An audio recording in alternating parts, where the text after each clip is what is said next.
Well guys, after doing some fiddling with the engine and the carburetor on the ground, my throttle control began to stiffen up, so much that my wire in my throttle quadrant began to slip. I could not tighten it enough. I took the whole thing apart and decided to see what the heck was going on. Well, it took a while, but I found out what happened. When I first installed the throttle quadrant, I noticed the wire going to the bolt hole was kind of tight. I drilled this out to near 90 thousandths of an inch, keeping in mind the wire itself was only 75 thousandths. This left plenty of room for slop in the system. At the time, I didn't think anything about it. 3 items go into play in making this system work. The blue arrow is a thick washer that tightens the wire in place. The thin washer, showed by the yellow arrow, acts as a spacer in the system so it will pivot. The orange shows the size of the hole where the wire goes through.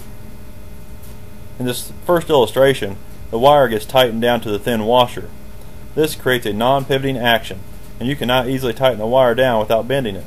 This prevents it from feeding into the housing correctly also, limiting the throttle movement.